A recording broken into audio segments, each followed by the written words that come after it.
అందరికీ నమస్కారం. ఈరోజు మనము మలబద్ధకం అంటే మోషన్ ఫ్రీగా అవ్వకపోవడం, ఎవ్రీడే బాత్రూంకి వెళ్ళకపోవడం, ఈ టాపిక్ గురించి మీకు షేర్ చేయాలనుకుంటున్నాను. చాలామంది ఆరోగ్యానికి సంబంధించినటువంటి అవగాహన ఉన్నటువంటి మేధావులు, డాక్టర్స్, అన్ని రకాల వైద్యానికి చెందినటువంటి డాక్టర్లు, అదే ఆయుర్వేదం, అల్లోపతి, హోమియోపతి, ఏమన్నా అవ్వండి, ఇంకా ప్రకృతి వైద్యాలు చాలా ఉన్నాయి కదా. అలా ఆ వైద్యానికి సంబంధం లేకుండా మనకు ఎందుకు వస్తుంది మలబద్ధకం అనేది? ఇది ప్రతిదీ ఏ టాపిక్ చెప్పాలన్నా ఒకటైతే మనం కొన్ని సంవత్సరాలు వెనక్కి వెళ్ళి అప్పుడున్న అలవాట్లు ఏంటి, ఇప్పుడున్న అలవాట్లు ఏంటి, అప్పుడు ఏ అలవాట్ల వల్ల వాళ్లకు హెల్తీగా ఉండి లేస్తూనే ఉదయాన్నే బాత్రూంకి వెళ్ళి రావడం ఎలా సంభవించింది వాళ్ళకి, మరి ఇప్పుడు ఏ అలవాట్ల వల్ల మనకి అది రాకుండా పోతుంది అనేది ఈరోజు నేను మీతో షేర్ చేసుకోవాలనుకుంటున్నాను. ఇందులో నిజమే ఉంది అని మీకు అనిపిస్తే తప్పకుండా అందరూ మీ కామెంట్స్ ద్వారా తెలియచేయండి. లైక్ వేయడం మరవకండి. నాకున్న అవగాహన మేరకు నేను తెలుసుకున్న విషయాన్ని బట్టి నేను మీకు షేర్ చేస్తున్నాను. పూర్వకాలంలో కూడా బ్యాడ్ హ్యాబిట్స్ లేవని నేనేం చెప్పను, అప్పట్లో కూడా బ్యాడ్ హ్యాబిట్స్ ఉన్నాయి. అందుకే మనకు చిన్న క్లాసులో ఉన్నప్పుడే పొద్దున్నే లేవగానే కాలకృత్యాలు తీర్చుకొని పళ్ళు శుభ్రంగా శుభ్రపరచుకొని స్నానం చేసి ఉతికిన బట్టలే ధరించాలి అని ఇలాంటివి ఫస్ట్ 1వ తరగతిలో ఉండగానే మనకి ఈ లెసన్స్ చెప్తారు. అంటే ఫస్ట్ లేవగానే చేయాల్సిన పని ఏంటి? కాలకృత్యాలు, బాత్రూంకి వెళ్ళేటువంటి పనులు లేవగానే చెయ్యాలి. అది అయ్యాకే పళ్ళు తోముకోవడం, స్నానం చేయడం అని చెప్పారు. అంటే దానికి చాలా ఇంపార్టెన్సీ ఉంది అనేది మనకు విద్య ప్రారంభమైనప్పుడే విద్యాభ్యాసంలో చెప్పారు. ఇక మనకు పసితనం నుండి లేవగానే అమ్మ చేసే పని కూడా లేవగానే ఏదో ఒక సింబల్ ఇస్తూ మనని నిల్చోబెట్టి బాత్రూంకి వెళ్ళడానికి తగిన సిగ్నల్ ఇస్తూ ఉంటుంది. మనం మదర్ ఫీడింగ్లో ఉన్నప్పటి నుంచే, నేను ఇంకా ప్రీవియస్ విషయాలకే చెప్తున్నాను, ఇంక ఇప్పటి విషయాల వరకు ఇంకా రాలేదు నేను. వాళ్ళు ఒక 6 months వచ్చింది, కాస్త పట్టుకుంటే నిలబడతారు అనుకున్నప్పుడు వెంటనే పట్టుకుని నిలబెట్టి ఏదో ఒక సౌండ్ని వాళ్ళు నోటి ద్వారా ఇస్తారు. ఆ సౌండ్ వినగానే ఫస్ట్లో తెలియకపోయినా ఈ సౌండ్ ఇస్తే పాస్కి వెళ్ళాలి అనేది ఆ పాపాయికి తెలిసి పాస్ పోస్తుంది. అలాగే మరికొన్ని సందర్భాల్లో వాళ్ళని అలా కాళ్ళ మీద కూర్చోబెట్టుకుని వాళ్ళకు ఒక సౌండ్, మళ్ళీ సింబల్ అన్నమాట, ఇచ్చినప్పుడు వాళ్ళు మోషన్కి వెళ్తారు. అలా వాళ్ళకి అర్థమవుతుంది, ఇలా చేస్తే ఇలా చేయాలి, అలా చేయాలి, ఇలా చేయాలని. క్రమంగా పిల్లలు తల్లి చెప్పిన దాన్ని బట్టి బాత్రూంకి వెళ్ళడం, టాయిలెట్కి వెళ్ళడం, మోషన్కి వెళ్ళడం ఇవన్నీ చేసేస్తారు. క్రమంగా అది అలవాటు అయిపోయి వాళ్ళు ఆ టైంకి ఆ పనులు చేసేస్తూ ఉంటారు, వాళ్ళకి అది తెలుసు కాబట్టి. ఇక పెరిగి పెద్ద అయిన తర్వాత కొంచెం 6 సంవత్సరాల పిల్లలు అయ్యారు. అప్పుడు తల్లి ఏం చెప్తుంది? తెల్లవారింది లేవండి అని లేపుతుంది. లేవగానే పో బాత్రూంకి వెళ్ళు అని అంటుంది. వెంటనే బాత్రూంకి వెళ్తారు. పళ్ళు తోముకోపో అంటారు. పో స్నానం చేయిస్తాను పద అని ఇలా తను వెంట ఉండి వాళ్ళని దేని తర్వాత ఏది చేయాలో చెప్తుంది. బాగుంది ఇలా. కానీ పెరిగి పెద్దయిన తర్వాత అలాంటి శిశువులే ఒక 25 ఏళ్ల వాళ్ళు అయ్యారనుకోండి, వాళ్ళకు ఉన్నటువంటి ఈ బాత్రూమ్ అలవాట్లలో తేడా వచ్చేస్తుంది. ఇంకా వాళ్ళు లేవగానే వెళ్ళడం అనేది అవ్వదు, వాళ్ళకి ఆ ఫీలింగ్ రాదు, వెళ్ళరు, వెళ్ళినా అక్కడ పని అవ్వదు. ఎందుకు అంటే అప్పుడున్నటువంటి బ్యాడ్ హ్యాబిట్స్ ఒక 3 చెప్పుకుందాం. చాలా ఉంటాయి, 3 ఉండవు, కానీ ఒక 3 చెప్పుకుందాం.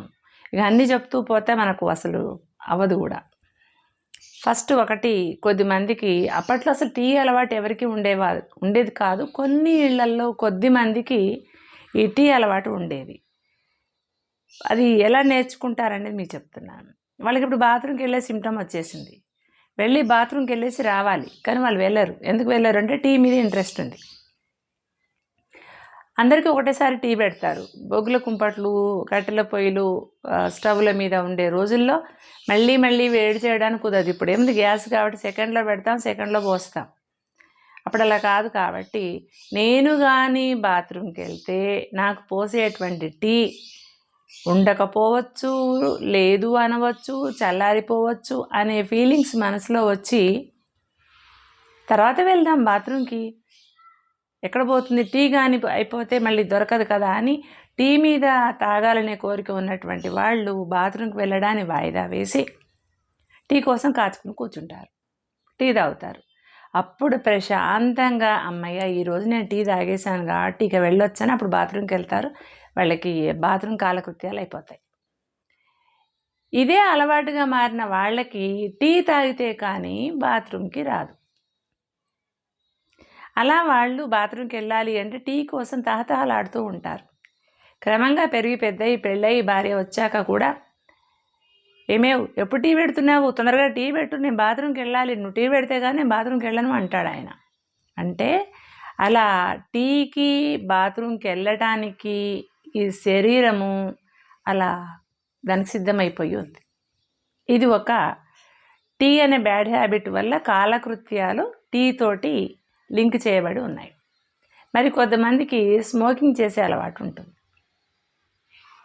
వాళ్ళకు తెలియకుండానే స్మోక్ చేస్తుంటారు. వాళ్ళకు ఆల్రెడీ సిమ్టమ్ బాత్రూమ్కి వెళ్ళాలని ఉంటుంది, కానీ సేమ్ టైం స్మోకింగ్ చేయాలనే కోరిక కూడా తట్టుకోలేక స్మోక్ చేయాలనుకుని సిగార్ని వెలిగిస్తారు. అవతల బాత్రూమ్ ఎమర్జెన్సీనే, సిగార్ని తట్టుకోలేక వెలిగించాడు కదా, దాంతో ఫాస్ట్గా బాత్రూమ్కి వెళ్ళాల్సి ఉంటుంది వాళ్ళు. ఇక దాన్ని ఆపలేడు కదా, బ్యాడ్ హ్యాబిట్ సిగార్ని వెలిగించుకున్నవాడు పారేయలేడు కదా, అందుకని దాన్ని నోట్లో పెట్టుకుని అలా బాత్రూమ్కి వెళ్ళిపోయి గుప్పు గుప్పున పొగ వదులుతూనే తన పని తాను నిర్విఘ్నంగా కొనసాగిస్తాడు. క్రమంగా సిగార్తో లింక్ అయినటువంటి శరీరము సిగార్ వెలిగిస్తే తప్ప రాను అని చెప్తుంది. సిమ్టమ్ ఇస్తుంది, కానీ ప్రయత్నిస్తే రాదు. సిగార్ వెలిగించి 1-2 సార్లు గుప్పున పొగ అలా మేఘాల్లోకి వదిలేస్తే అలా ఇమీడియట్లీ బాత్రూమ్ పని అయిపోతుంది.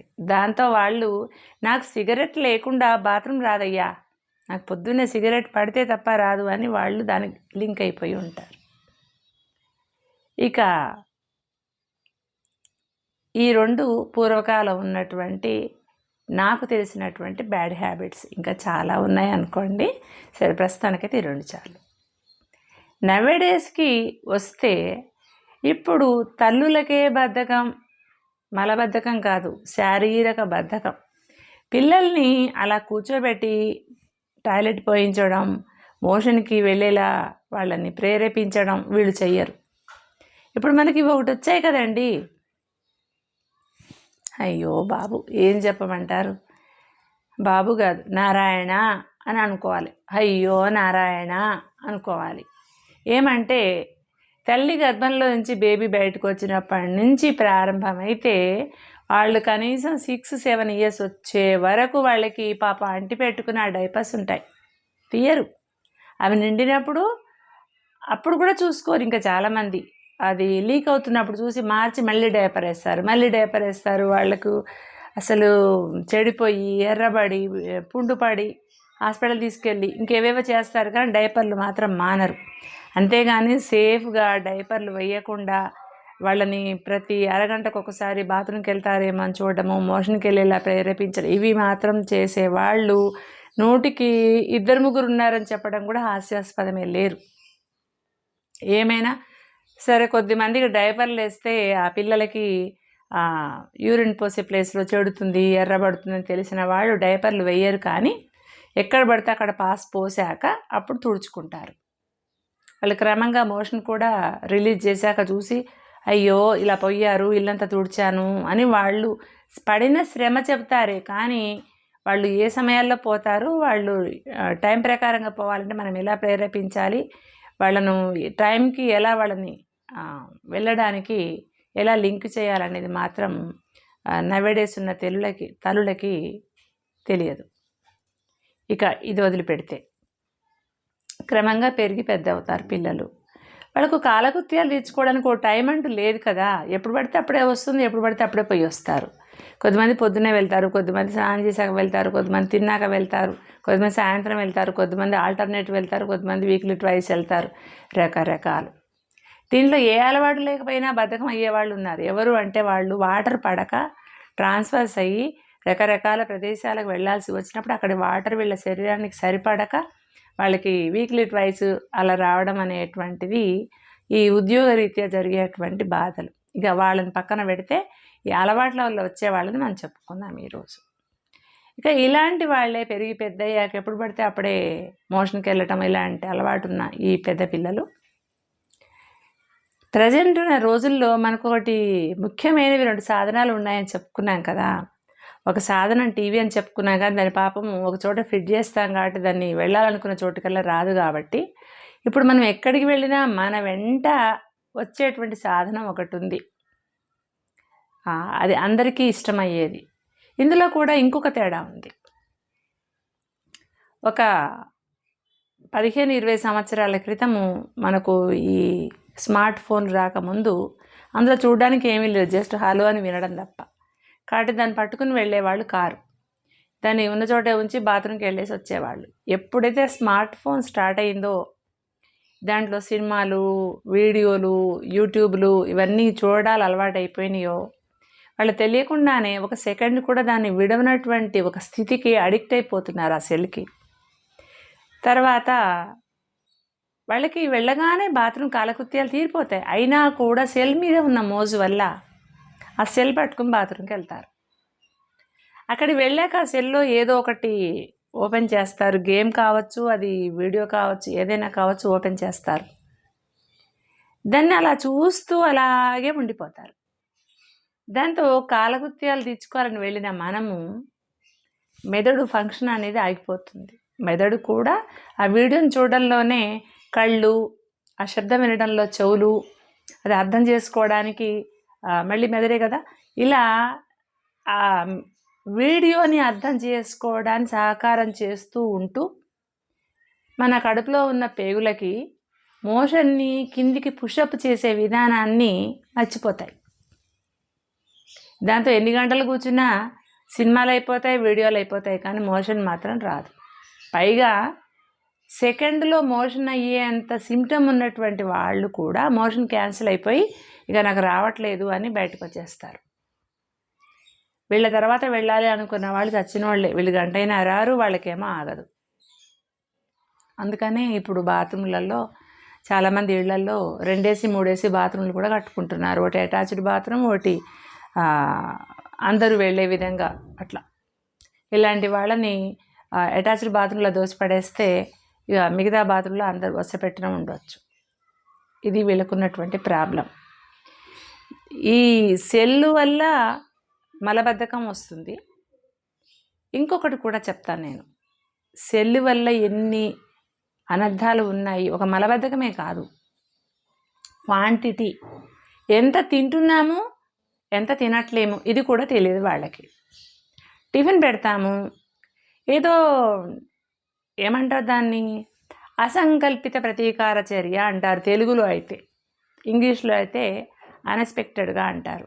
అది కరెక్ట్ పదం కాకపోవచ్చేమో ఇంగ్లీష్లో, నాకు తెలీదు. తెలుగులో అయితే అసంకల్పిత ప్రతీకార చర్య అంటే ఎగ్జాంపుల్కి ఓ నిమ్మకాయ చూడగానే నోట్లో నీళ్ళు వస్తాయి అంటే చూడగానే నీళ్ళు రావాలి మనం చెప్పలే కదా. అట్లాగా టిఫిన్ మన ముందు పెట్టగానే మన సెల్లో వీడియోలో మునిగి ఉన్నా కూడా ఆటోమేటిక్గా చెయ్యి దాన్ని తీసుకొచ్చి నోట్లో పెడుతుంది, నోరు నమిలేస్తుంది, మింగేస్తాము.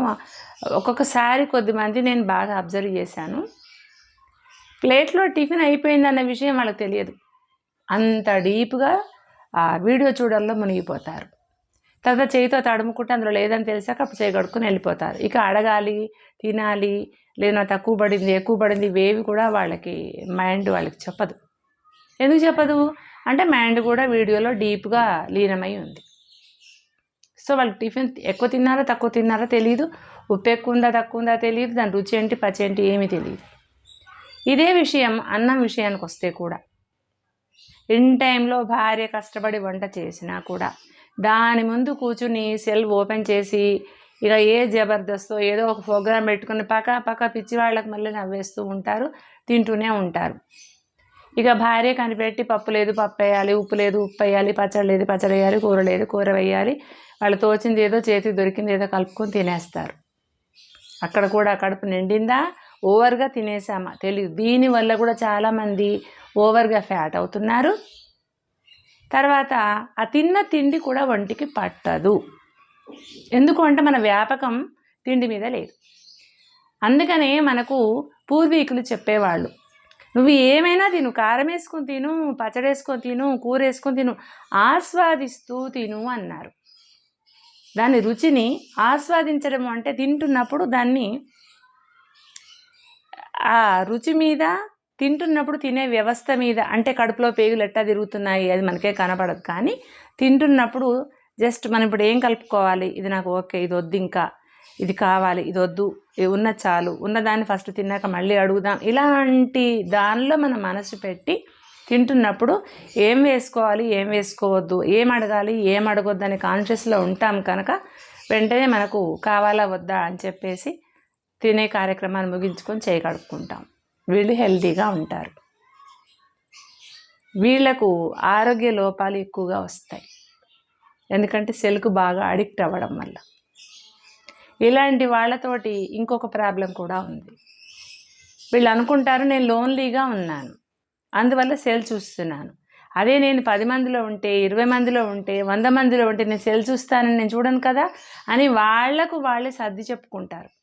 కానీ నిజానికి వీళ్ళ చుట్టూ జనం ఉన్నా కూడా, అసలు భరించలేనంత శబ్దం చుట్టూ ఉన్నా కూడా వీళ్ళు సెల్ పెట్టుకుని చూస్తూనే ఉంటారు. వీళ్ళ పాటికి వీళ్ళు ఇంకా ఇయర్ ఫోన్స్ ఒకటి, ఇప్పుడు బ్లూటూత్లు ఇయర్ ఫోన్స్లు చెవుల్లో పెట్టుకొని కావాల్సినంత సౌండ్ పెట్టుకొని చూస్తూ నవ్వేస్తుంటారు. ఇంతమంది బంధువులు, ఇంతమంది ఫ్రెండ్స్, ఇంతమంది జనం ఉంటే ఈ సౌండ్కు తోడు ఆ సౌండ్ పెట్టుకుని ఎలా వింటున్నారో అర్థం కాదు. అసలే మనకి ఇప్పుడు సౌండ్ పొల్యూషన్ చాలా నడుస్తుంది, అన్ని చోట్ల సౌండ్ పొల్యూషన్ ఎక్కువైపోయింది.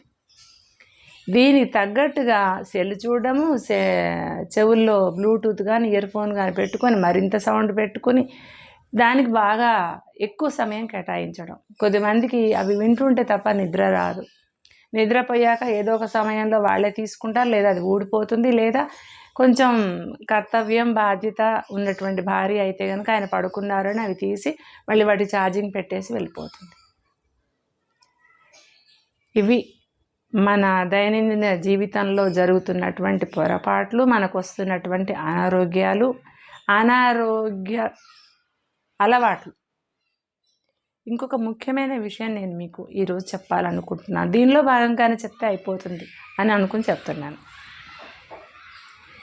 నేను 1-2 సార్లు 1-2 ప్రదేశాల్లో సేవా కార్యక్రమాలకని వెళ్ళాలి అనుకుని వెళ్ళాను. నాకు ఇంట్రెస్ట్ చాలా సేవ చేయటాలు లాంటివి.